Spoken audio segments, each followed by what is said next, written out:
अस्सलामुअलैकुम नाज़रीन। पीटीआई का 22 अगस्त को जलसा इस्लामाबाद में होना था, लेकिन एक तो एनओसी कैंसिल कर दी गई और दूसरा पीटीआई की तरफ से ऐलान कर दिया गया कि हमारा जलसा मंसूख कर दिया गया है। और बाद हुकूमत की तरफ से जलसे की जगह पर पानी छोड़ दिया गया ताकि जलसे की कोई भी चीज़ मुमकिन ना हो सके।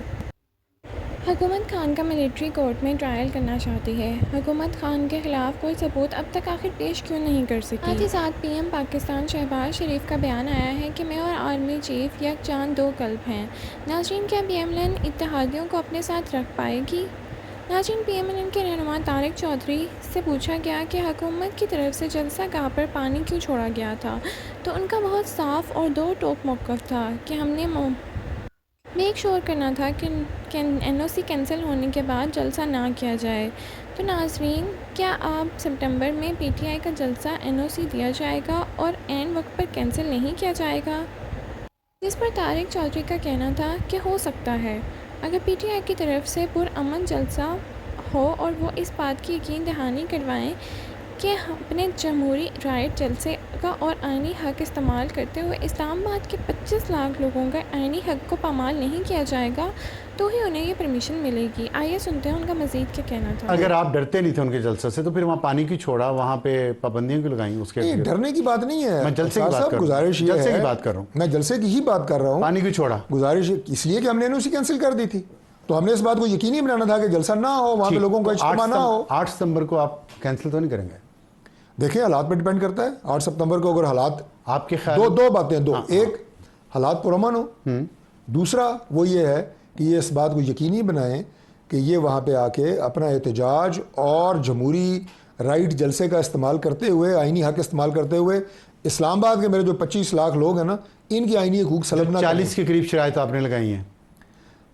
40 है या 38 है, लेकिन बहरहाल वो यकीनी तो बनाए इस बात को, अगर उनमें से अगर उन्होंने खिलाफ वर्जी की, तशद्दुद नहीं होगा, अगर खिलाफ वर्जी की उन्होंने इनमें से किसी भी शर्त की, तो हुकूमत क्या करेगी? दो काम कर सकते हैं। एक तो जल्द दोबारा एनओसी कैंसिल कर सकते हैं। एस्टैब्लिशमेंट किसी की रिश्तेदार नहीं होती कि वो उसकी मोहब्बत में गिरफ्तार हो जाती है। आपकी भी नहीं है? बिल्कुल नहीं है। वो हमारे साथ इसलिए होंगे कि अगर हम मुल्क के लिए काम कर रहे होंगे, मुल्क की खिदमत कर रहे होंगे और मुल्क को इन हालात से निकालने की बात कर रहे होंगे, तो दे विल सपोर्ट अस। अगर वो आपसे हट गए तो इसका मतलब ये होगा कि आप मुल्क की खिदमत से हट चुके हैं। नहीं, देखें, बात ये है कि एस्टैब्लिशमेंट क्या होती है। नहीं, पहले इसका जवाब तो मैं बिल्कुल दे रहा हूँ। एस्टैब्लिशमेंट आपके वो इदारे होते हैं जो मुल्क की सलामती के ज़ामिन है। ठीक है। जो मुल्क की सलामती के लिए काम करेगा वो उसके साथ है। ठीक है। जो मुल्क की सलामती के खिलाफ काम करेगा वो उसके साथ नहीं है। हम अगर नालायक हों, हम अगर काम ना कर सकें, डिलीवर ना कर सकें, तो उनकी क्या हमारे से कोई रिश्तेदारी है? Definitely they will ask one day कि भाई हम आपके साथ हैं। और ये मैं आपको बात बता दूं, मैं मुस्लिम लीग नून के साथ देने की बात नहीं कर रहा। एस्टैब्लिशमेंट हर गवर्नमेंट के साथ होती है और गवर्नमेंट को एस्टैब्लिशमेंट के साथ चाहिए। एस्टैब्लिशमेंट हमेशा गवर्नमेंट के आइज एंड ईयर्स होते हैं। खान का ट्रायल मिलिट्री कोर्ट में होगा या ओपन कोर्ट में? अब मुझे लगता है मिलिट्री कोर्ट में होगा। अब इससे क्या मुराद है? अब से मतलब जनरल फैज़ की गिरफ्तारी के बाद। कल तो ख्वाजा आसिफ कह रहे थे कि उनके वहाँ से सिक्योरिटीज़ राय ने जो खबर भी चलाई 2 दिन पहले, उन्होंने कहा है कि ओपन ट्रायल होगा। खान साहब का पूरी दुनिया देखेगी। देखिए, ओपन ट्रायल, मिलिट्री ट्रायल में भी शायद ओपन ट्रायल हो सकता हो। मैं इसकी डिटेल से तो वाकिफ नहीं हूँ, लेकिन ओपन ट्रायल होना एक और बात है।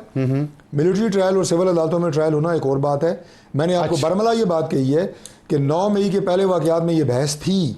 तो आप ये कह रहे हैं कि जो अभी मिलिट्री हो या सिविल गिरफ्तारी के बाद उनका मिलिट्री कोर्ट में ट्रायल होगा, लेकिन ओपन हो सकता है? ओपन हो सकता है। और वो तमाम शवाहिद जो मैं आपको अर्ज कर रहा हूँ, जिसकी बुनियाद के ऊपर जनरल फैज़ की गिरफ्तारी हुई है, वो गैर मामूली सबूत और शवाहिद और कनेक्शंस हैं, और वो जब इमरान खान के साथ साबित होंगे तो फिर ये ट्रायल आवाम से शेयर किए जाएंगे। बिल्कुल किए जाएंगे। ठीक है। खान साहब, वो अली अमीन गंडापुर जो चीफ मिनिस्टर हैं खैबर पख्तूनख्वा के, क्रेनें वो लेके आ रहे थे, एम्बुलेंसेस सारी सूबे की सूबाई हुकूमत की, उनकी फायर ब्रिगेड की गाड़ियाँ, पूरा प्रोटोकॉल जो है, और सरकारी जो गाड़ियां हैं और जो सरकारी तेल है, आपके ख्याल में एक सियासी जलसे के लिए ये सब इस्तेमाल करना जायज़ है?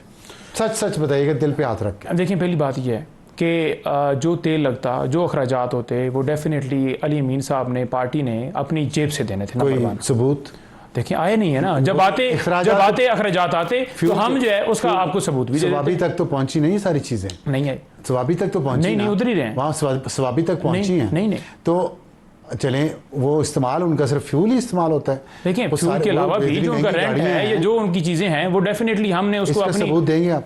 देखिए, जब इस्तेमाल होती है, इस्तेमाल होने के बाद आपको सबूत दे देंगे। ये बात है। बिल्कुल।